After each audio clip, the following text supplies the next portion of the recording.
नमस्कार, SBT news में आपका स्वागत है और पेश है इस वक्त राजस्थान की बड़ी खबरें। राजस्थान में जयपुर हेरिटेज, जोधपुर उत्तर और कोटा उत्तर नगर निगमों में आज प्रथम चरण के चुनाव में मतदान शुरू हो गया है। इसके लिए सुबह 7:30 बजे मतदान प्रक्रिया शुरू हुई। वोट देने के लिए लोग सुबह से ही बूथ पर अपना आईडी कार्ड लेकर पहुंचने लगे। हालांकि सुबह अधिकांश मतदान केंद्रों पर कम लोग ही मतदान करने पहुंचे। पुलिस अधिकारी भी पोलिंग बूथ पर चेकिंग करते नजर आए। जयपुर हेरिटेज नगर निगम में 100 वार्डों के लिए पार्षद चुने जाएंगे। मतदाता इस बार शाम 5:30 बजे तक मतदान कर सकेंगे। निर्वाचन विभाग ने कोरोना महामारी को देखते हुए इस बार मतदान के लिए 1 घंटे का समय बढ़ाया है। जयपुर में महाराजा स्कूल छोटी चौपड़ पर एक मतदान केंद्र पर प्रत्याशी की पत्नी के अंदर खड़े रहने पर छिटपुट हंगामा हो गया। भाजपा प्रत्याशी बीना मेठी ने आरोप लगाया है कि मतदान बूथ के अंदर कांग्रेस प्रत्याशी की पत्नी काफी देर तक अंदर खड़ी है और वह मतदान को प्रभावित कर रही है। इसलिए दोनों पक्ष अंदर आ गए और उनमें आमने सामने हो गए, लेकिन पुलिस ने समझाकर दोनों को बाहर निकाला। मौसम वैज्ञानिक चेता रहे हैं कि इस बार थार के रेगिस्तान में हाड़ कंपा देने वाली सर्दी पड़ने के आसार हैं।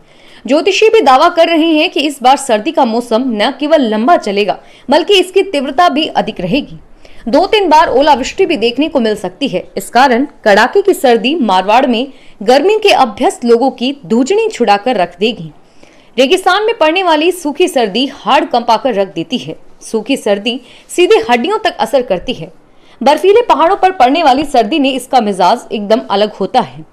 जोधपुर स्थित केंद्रीय शुष्क क्षेत्र अनुसंधान संस्थान के मौसम वैज्ञानिक डॉक्टर डीपी सिंह का कहना है कि फिलहाल सर्दी के बारे में टिप्पणी करना जल्दबाजी होगा। हालांकि देश का मौसम विभाग इस बार ज्यादा सर्दी पड़ने का अनुमान व्यक्त कर चुका है। इतना तय है कि इससे रेगिस्तान क्षेत्र भी अछूता नहीं रह पाएगा। भाजपा प्रदेश अध्यक्ष डॉक्टर सतीश पूनिया ने कहा है कि मोदी सरकार के राष्ट्रवाद एवं विकास के विचार से प्रभावित होकर कांग्रेस के कई प्रमुख लोग भाजपा परिवार में शामिल हुए हैं, क्योंकि भाजपा पार्टी एक परिवार की नहीं बल्कि सभी कार्यकर्ताओं की संयुक्त पार्टी है। उन्होंने कहा कि अब कांग्रेस पार्टी महात्मा गांधी की पार्टी नहीं रही, अब यह सही मायने में वाड्रा की कांग्रेस है। इसलिए देश की जनता कहा इस वाड्रा कांग्रेस से मोहभंग हो गया है। भाजपा कार्यालय में आयोजित संवाददाता सम्मेलन में पूनिया ने कहा कि पंचायती राज चुनावों की घोषणा हो चुकी है। इसको लेकर भाजपा ने जिलों के प्रभारी एवं सह प्रभारियों की घोषणा कर दी है, जो स्थानीय स्तर पर स्क्रीनिंग कर जिताऊ उम्मीदवारों का पैनल तैयार कर पार्टी की प्रदेश समिति को अवगत करवाएंगे। इसके बाद विचार विमर्श कर उम्मीदवार तय किए जाएंगे। पूनिया ने कहा कि गहलोत सरकार के 20 महीने के शासन में पंचायतों के भी विकास कार्य ठप पड़े हैं। राजस्थान में एक बार फिर शराब सस्ती हो गई है। अलग अलग ब्रांड की भारत निर्मित विदेशी शराब की बोतल पर लगाया सरचार्ज लगाने का आदेश निरस्त कर दिया गया है। अधिसूचना जारी होने के साथ ही पुरानी दरें लागू हो गई है। प्रदेश सरकार ने कोरोना महामारी के साथ ही बाढ़, सूखा, अग्निकांड जैसी प्राकृतिक और मानवीय आपदाओं से निपटने और सार्वजनिक स्वास्थ्य के लिए फंड जुटाने के लिए शराब पर सरचार्ज बढ़ाया था। सीआरपीसी में हुए संशोधन के बाद राजस्थान में डीएनए जांच के मामले बढ़ गए हैं। इस साल अब तक करीब 2000 मामले डीएनए जांच के लिए आ चुके हैं। ऐसे में जयपुर के बाद प्रदेश के जोधपुर और अजमेर में डीएनए जांच शुरू करने की जरूरत पड़ गई है। दोनों ही जगह डीएनए लैब खोले जाने के प्रस्ताव फिलहाल राज्य सरकार के पास विचाराधीन है। प्रदेश में बलात्कार, हत्या, संदिग्ध मामलों, अज्ञात मृतक की पहचान तथा पोक्सो एक्ट के केसों की गुत्थी सुलझाने के लिए डीएनए जांच महत्वपूर्ण है। राजस्थान में किसानों की उपज की खरीद के लिए सरकार तैयारी पूरी कर ली है। किसानों से समर्थन मूल्य पर मूंग, उड़द और सोयाबीन की खरीद 1 नवंबर से की जाएगी, जबकि 18 नवंबर से मूंगफली की खरीद होगी। राजस्थान सरकार ने सभी गोंड मंडी में बारदाने की व्यवस्था कर ली है, ताकि किसानों को किसी भी तरह की परेशानी न हो। खरीद के लिए सरकार ने 850 से ज्यादा खरीद केंद्र तैयार करवाए हैं। राजस्थान में अशोक गहलोत सरकार की ओर से 31,000 पदों पर 3rd ग्रेड शिक्षकों की भर्ती की घोषणा कर दी गई है, लेकिन एनसीटी की ओर से जारी 1 लाख सर्कुलर के चलते प्रदेश के करीब 3 लाख से ज्यादा बेरोजगार परेशान हो रहे हैं।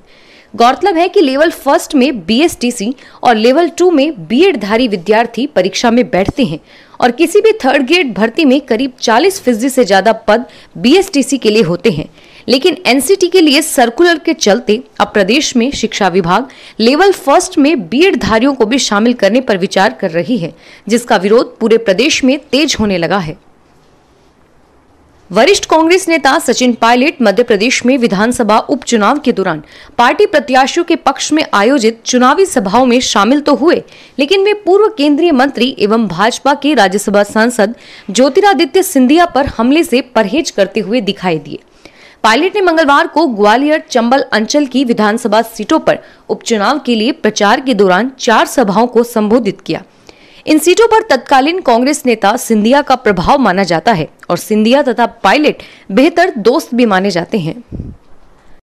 राजस्थान के गैर सरकारी स्कूल अब स्टूडेंट से केवल शिक्षण शुल्क यानी कि ट्यूशन फीस ही ले सकेंगे।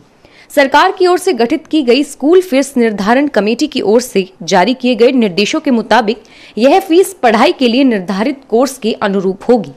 जैसे सीबीएसई ने 9वीं से 12वीं तक के कोर्स में 30% की कटौती की है और 70% सिलेबस पढ़ाया जा रहा है, तो फीस भी 70% ही ली जाएगी। इसी प्रकार राजस्थान बोर्ड के विद्यार्थियों से 60% शुल्क लिया जाएगा, क्योंकि उनका सिलेबस 40% कम किया गया है।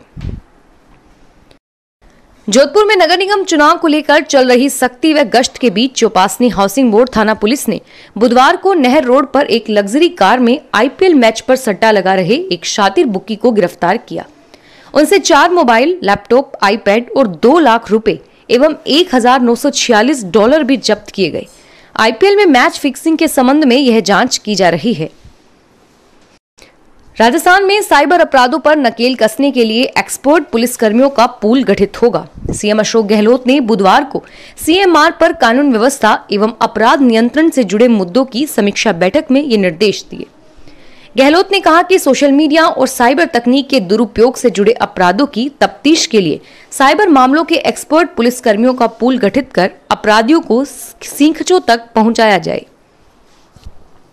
यदि आप फेस्टिवल सीजन में ऑफर देखकर ऑनलाइन खरीदारी करने की सोच रहे हैं, तो आपको सावधान रहने की जरूरत है।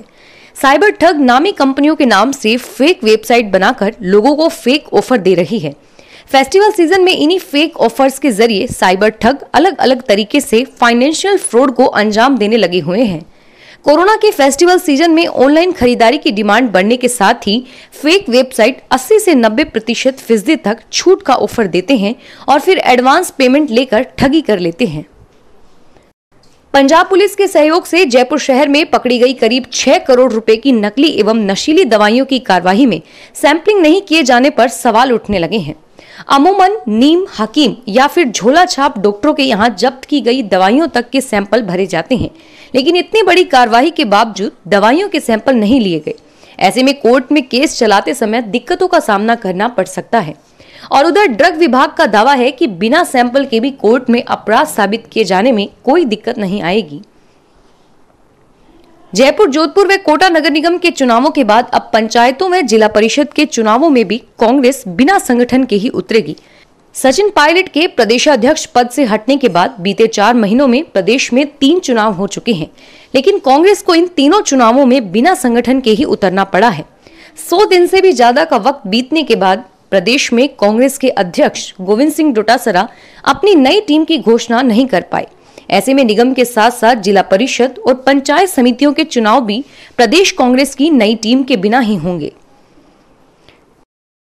सीएस राजीव स्वरूप को 3 माह का एक्सटेंशन देने का प्रस्ताव केंद्र ने 1.5 महीने बाद भी मंजूर नहीं किया और इससे सीएस को लेकर संशय बढ़ गया है, क्योंकि 31 अक्टूबर को स्वरूप का अंतिम कार्य दिवस है और यदि केंद्रीय कार्मिक व प्रशिक्षण मंत्रालय से गुरुवार को स्वरूप को एक्सटेंशन देने की चिट्ठी नहीं आती है, तो राज्य सरकार 1985 बैच की आईएएस उषा शर्मा, 1987 बैच की नीलकमल दरबारी और वीणु गुप्ता के नाम पर मंथन शुरू करेगी।